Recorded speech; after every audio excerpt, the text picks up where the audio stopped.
This is not my fault. This was my mom and my wife planned the wedding, and they're both cheap. So they cut corners. If we hire someone to do something at our house, I promise he does not do that job full time. He'll be fixing our dishwasher, and we're like, "Do you paint houses?" And he's like, "Yeah, I probably could paint houses, you know." His business card says, "How hard could it be?" Right? Can't be that hard.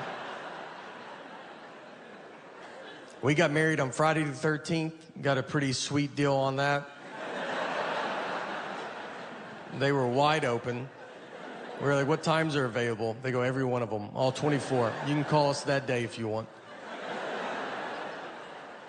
Her brother married us. That was free.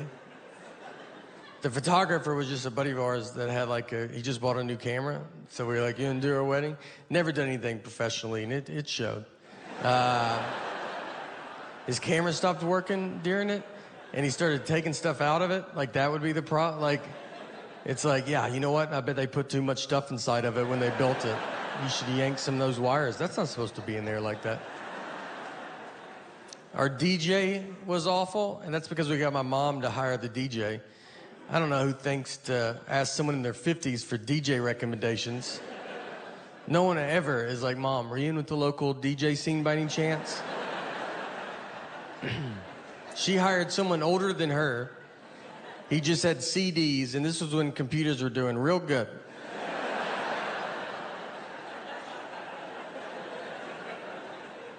He got super drunk, played the same song 3 times in a row. White Wedding, which he said was by Billy Joel. He only had one leg, seriously, and that's fine, you know, no one cares until he starts messing up, and then you're like, why does he have one leg?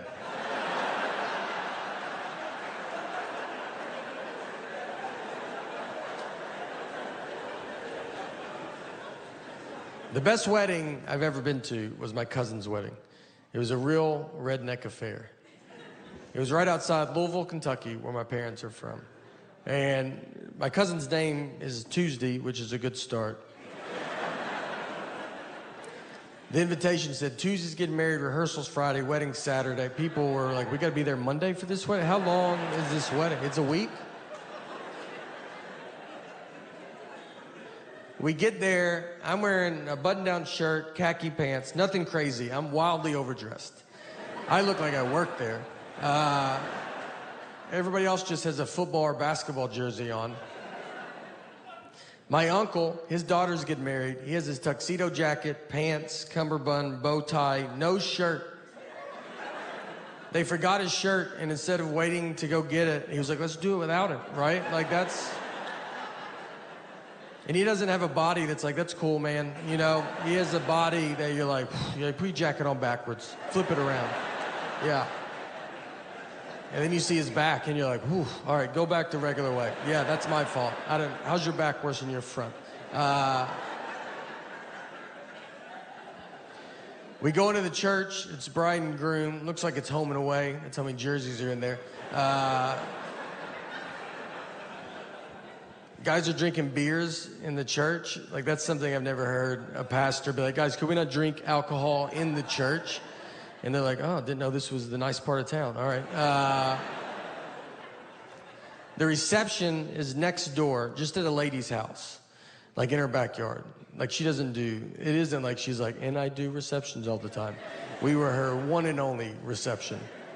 So we walk over. They took a horse and buggy. The horse was the oldest horse I've ever seen. I thought it was a donkey. I thought they got a deal on a donkey. And the guy was like, this horse was in the Kentucky Derby. Like, the first one that they did? Is that Secretariat's father? How old is this horse, man? You know they lay down, right?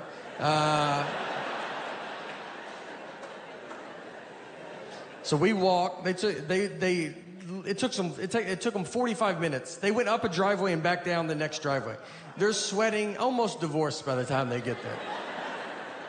The reception, like I said, it's in her backyard. They put plywood on the grass, like side by side, to make a dance floor. We danced just to a radio station on a boombox. Just like 104.5. You would have to stop for weather and traffic updates. There was a punch bowl that was low to the ground, like on a low table.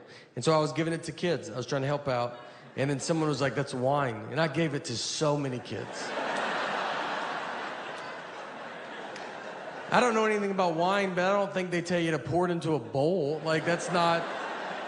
No one's ever like, let's get out of that box, get in a bowl. You know, let's let it breathe a little bit. I got a couple 9-year-olds pretty loose that night.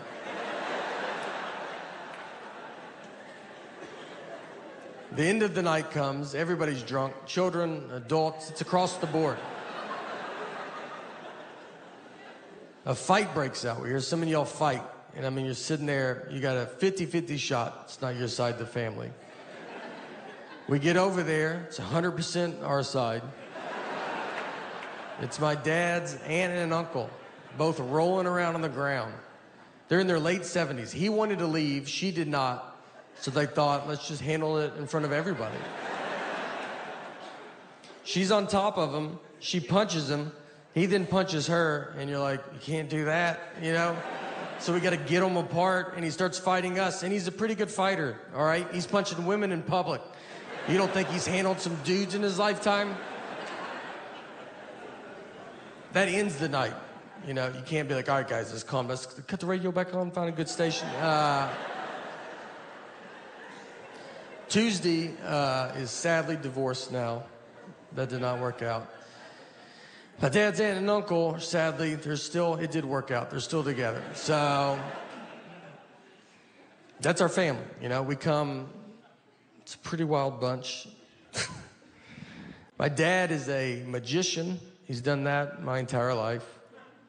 He was a clown at the very beginning, just in case you're like, how do you get into something like that? It goes clown then magic. There's 2 steps. You can take them in either order.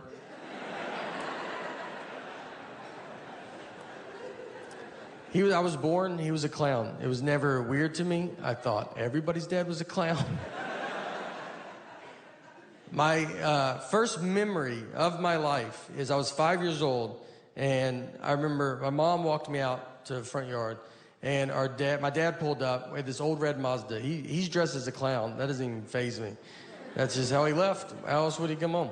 And the Easter Bunny was in the passenger seat. That's the first thing that I remember to my life. If you want to know how you get into comedy, that's a pretty good nudge. And I remember it didn't fit, the Easter Bunny head didn't fit in the car, like he couldn't sit normal, so his head was bent to the side. And I remember he had his seatbelt on, and he's just like, and I was like, I like to think about all the other people that saw that just in the car next to him, just at a red light. You're like, I didn't even know they hung out like that. So me and my dad, he just does magic now, and he's very good at what he does. He's very funny, and we do shows together. So one time we did this, so magicians have conventions where they get together and they're buy and sell tricks, and they give a lecture, and they do this big show. So this guy was putting one together in Des Moines, Iowa, which is the birthplace of magic, something a lot of people don't know. And it's not, but it does sound like it could be. I don't know why. I said that in Des Moines, and people are like, I think I already knew that. They're like, yeah, he's right. So this guy calls me, he's like, your dad's performing this year, so we want you to come down, and we're gonna make you appear out of a magic trick. I'm gonna come out, I'm gonna surprise my dad, surprise the audience, everybody will go crazy, and then I'll do 5 minutes of stand up, and that will end the show. He's like, it's gonna be like a big deal. And I was like, all right, I agreed to it. I fly to Des Moines, I'm hiding, I'm in my room, no one knows I'm there. The show starts, my dad's out performing, I climb in a box backstage. When my dad gets done performing, they ask him to stay and help, and they push the box out.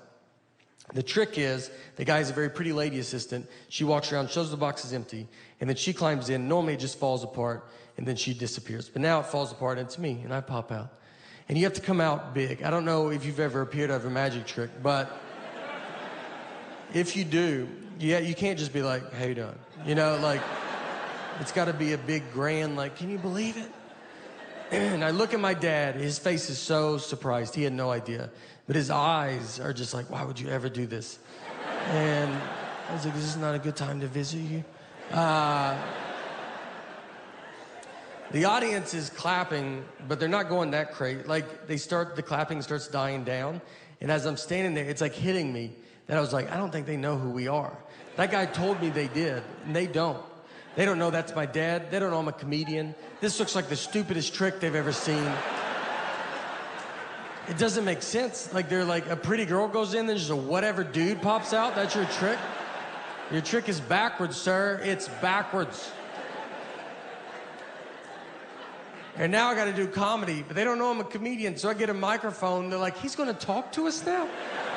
How long is this trick?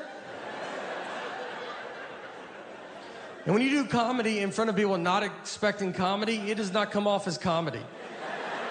It sounds like a mean speech. They were just like, get back in the box. Where's the girl? Is she fine? Can we hear from her?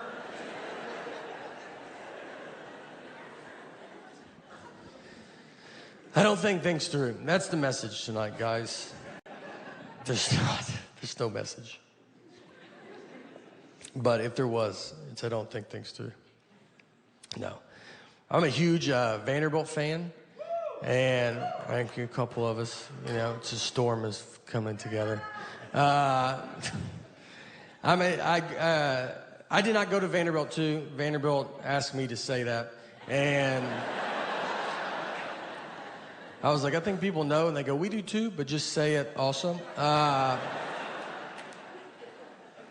Vanderbilt went to their first bowl game in football in like 20 years, in 2008.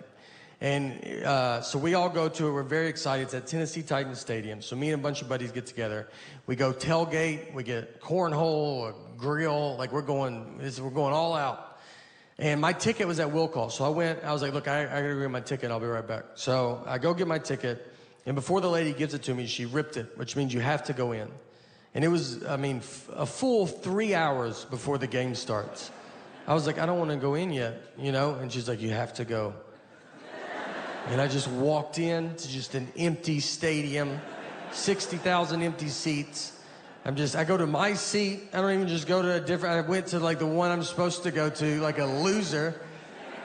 The players are like in jeans. They're not even dressed yet. I was like, I'm real excited for the game. I like started them. They're like, oh, I didn't even know anybody was in here. Did you go to Vandy? I was like, you would think with how early I'm here, but I also think if I went to Vandy, I wouldn't be in the situation that I'm in. I walked to the top of the stadium and just watched my friends tailgate. I just set up at the very top. And I was like, I'm already in, guys. Yeah, I decided to save our numbered seats. Nothing was open. I stood in front of a concession stand like I was waiting for an iPhone to come out. Just that gate was down. I'm just like already trying to figure out what I'm gonna eat. And they came and opened it, and one side got stuck, and I helped them. I go, I'll get that. So I helped them open it. They're like, oh, do you work here? I was like, I've been here a little bit longer than you have. So